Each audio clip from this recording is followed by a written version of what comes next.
네, 이렇게 오늘 핵심이 되는 이슈들 함께 살펴봤는데요. 자, 그럼 지금 시간은 전문가님과 테마 이야기를 나눠보도록 하겠습니다. 자, 전문가님, 오늘 시장 혼조세 보여주고 있지만 그럼에도 반도체 오늘 강세 보여주고 있거든요. 예. 저희가 AI 관련해서 새롭게 배우면서 참 예. 기대가 많이 되는데 오늘은 예. 어떤 이야기 해주실 건가요? 예, 자 AI하고 연관된 반도체 부분들 좀 보도록 하겠습니다. 네. 자, 오늘 배울 부분들은 온 디바이스 AI 쪽에 좀 해당이 됩니다. 온 디바이스 부분들은 뭐냐면은 디바이스는 영어로 이제 부분 조각 뭐 이런 걸 말하기 때문에 쉽게 말해서 핸드폰, 뭐 그다음에 각종 기기 뭐 이런 걸 말합니다. 여기서 AI가 구현이 된다 하는 건데. 현실적으로 가장 접하기 쉬운 것은 현재 스마트폰에서 구현이 되는 AI 기능이다 이렇게 보시면 될 것 같습니다. 그래서 소형 디바이스에서 AI 기능 자체를 제공한다 이렇게 보시면 되는데 왜 AI 기능을 하느냐? 빅데이터, 데이터 센터에서 우리가 컴퓨터나 이제 PC 부분에서 하게 되면은 그에 대한 어떤 질문이 어디로 갑니까? 인터넷을 통해서 데이터 센터로 가죠. 그러니까 각종 개인 정보, 내가 이런 것들을 상당히 궁금해서 다 물어봅니다. 그러니까 개인 정보가 다 들어가죠. 뭐 그런 부분이 좀 있기 때문에. 그래서 내가 어제 음주운전해서 사고를 낸 것 같은데 어떻게 하냐, 뭐 이런 건 민감한 정보잖아요, 그렇죠? 그럼 이런 부분이 그대로 들어간다는 이야기입니다. 그래서 안 되는 것이 좀 있고. 이런 부분이 있기 때문에 AI 자체에서 보안이 생명이죠.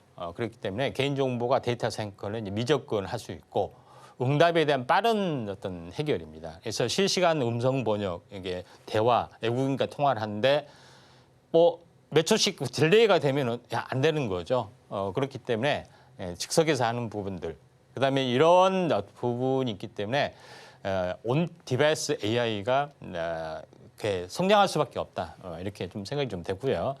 그런 관점에서 어제 잠깐 이 화면 가지고 이야기했는데 오리지널 오리지널 어떤 클라우드 서버에서는 우리가 어떤 디바이스를 통해서 분석을 요청을 하게 되면은 이게 중개 역할만 하는 거죠. 그렇죠. 기계가 중개 역할을 해서 AI 센터에서 받아서 다시 기계에서 이렇게 건너오는 부분들이 진행이 되는 그런 부분인데 이게 이제 문제가 있기 때문에 이 부분입니다. 그러니까 클라우드 센터가 거치지 않고 바로 여기서 자체적으로 해결해서 하는 거. 물론 다른 여러 가지 이제 복합적인 기능들은 클라우드 센터를 이제 거치는 것도 있습니다.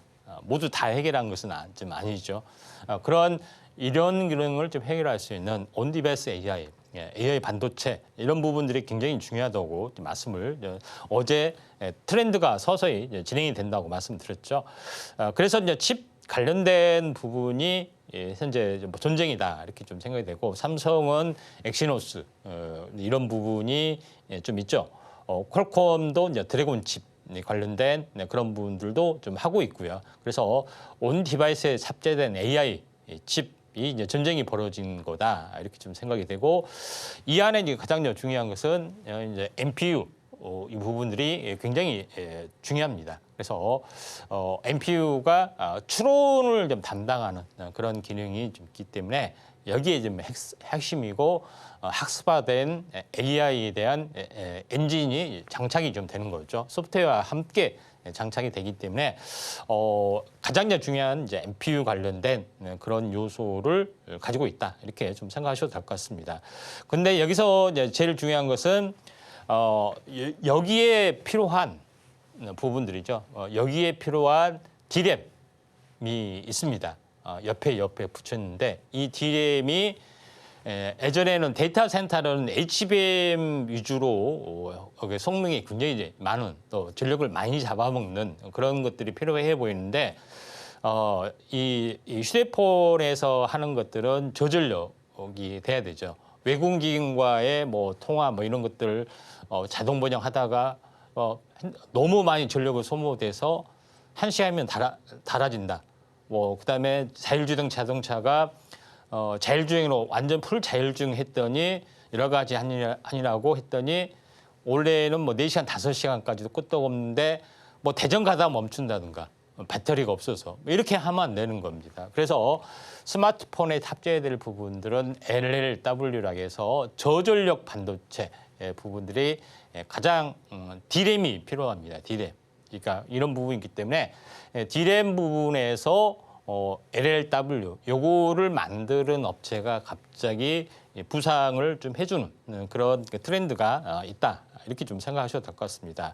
그래서 삼성전자에서 엔비디아는 지금 HBM으로 위주로 나가고 있고 GPU를 장착하고 있는데 삼성전자에서는 또 다른 어떤 그런 부분들, 마원 자체 개발, 저전력 중심으로 DDR 중심으로 현재 이게 인공지능 성능을 구현할 수 있는 LPDDR이죠. 저전력, 로파워, 그러니까 저전력 DDR 중심으로 이걸 만들어서 이제 반격하는 카드 부분들도 나름대로 좀 준비를 좀 해주고 있다. 이거는 온 디바이스나 뭐 사물 인터넷 쪽에 뭐 들어가는 부분이 필수적인 부분이 있기 때문에 엔비디아의 그거는 데이터 센터용입니다. 차세대는 온 디바이스나 사물 인터넷이나 PC나 이런 쪽으로 뭐 들어가는 부분들이 상당히 많이 있기 때문에 여기에 이제 심혈을 기울이고 있다 이렇게 좀 생각하셔도 될 것 같고요. 그래서 온 디바이스 스마트폰의 이제 전쟁이 펼쳐지고 있는데 현재 휴대폰 제조사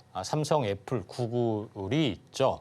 그런 부분인데 삼성은 이제 빅스비, 뭐 갤럭시 AI, 빅스비로 유명하고 애플은 시리로 유명한 부분들이 해당이 되는데 구글은 휴대폰 제조사이지만은 거의 안 알려져 있습니다. 근데 제미나이를 좀 탑재를 좀 하고 있는 그런 상황이 되는데 가장 중요한 부분들은 뭐냐면은 애플의 온 디바이스 시리가 있는데 성능이 그렇게 좋지를 못합니다.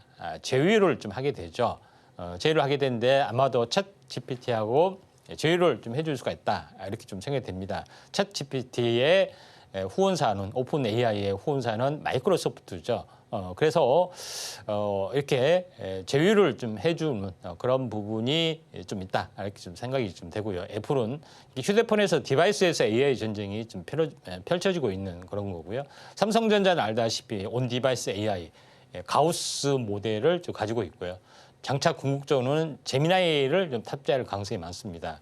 결론적으로는 현재 인공지능에서 제미나이하고 챗 GPT, 구글하고 마이크로소프트의 이제 대행 전쟁이 지금 애플하고 삼성하고 이제 시작이 되고 있다 이렇게 좀 생각하셔도 될 것 같습니다. 물론 구글은 별도의 AI 어떤 엔진이 있고 그다음에 구글 자체 폰이 좀 있지만은 인기가 없는 그런 상황이 되죠. 그래서 구글의 안드로이드 부분이 삼성이 좀 쓰고 있죠.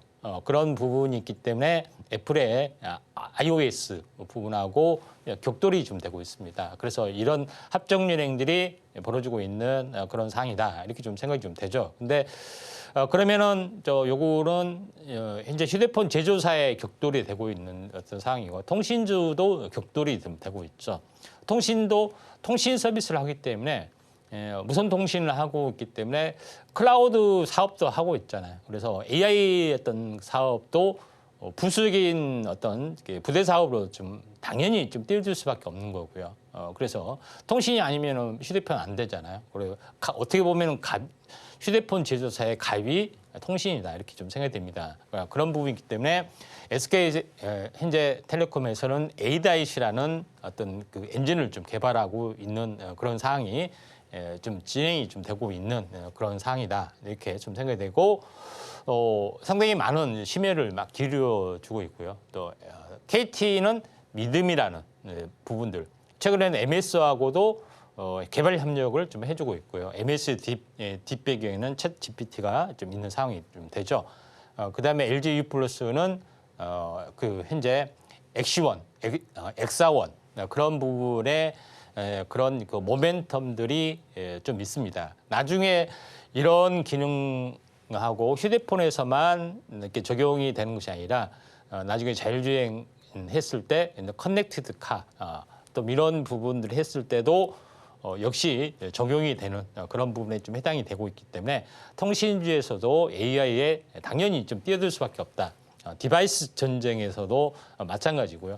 그다음에 자율주행도 어떻게 보면 디바이스는 아니면 디바이스라고 볼 수가 있죠. 왜냐하면은 자동차가 큰 데이터 센터가 아니고 자율주행으로 움직여주기 때문에 이쪽하고도 연결이 좀 되고 있는 그런 상황이다. 이렇게 좀 생각이 됩니다. 그다음에 오리지널 SNS 기업, 빅테크 기업인 카카오.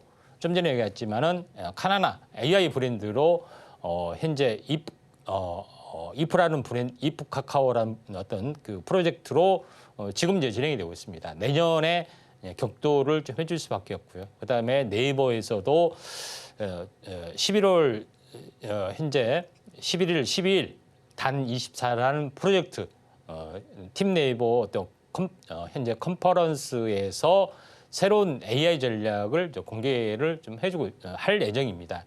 그렇기 때문에 여기에 대해서 관련된 어떤 프로젝트 어떤 이슈들이 좀 불거져 나올 수 있다. 그래서 카카오를 기반으로 또 네이버를 기반으로 해서 내년에 대한 이제 모멘텀, 이게 이제 출사표가 벌써 카카오는 어제 오늘 나왔죠.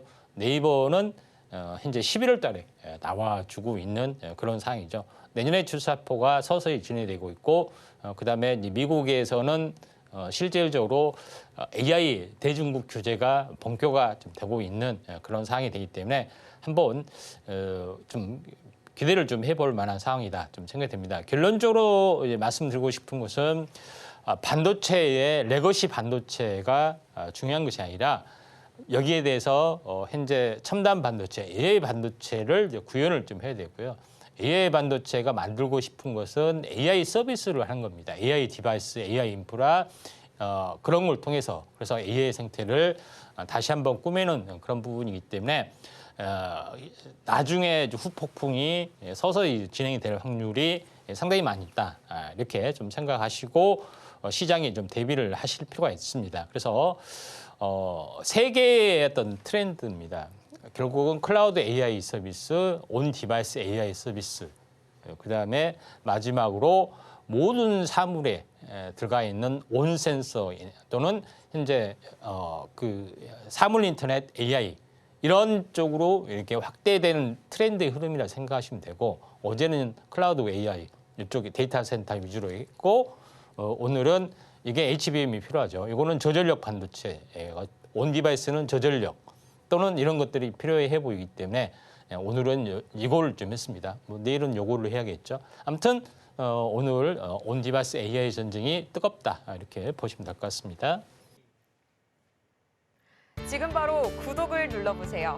실시간 경제 뉴스, 투자 전문가들의 다양한 시황과 정확한 분석, 또 알찬 투자 정보까지 신뢰할 수 있는 저희 서울경제TV와 함께하세요.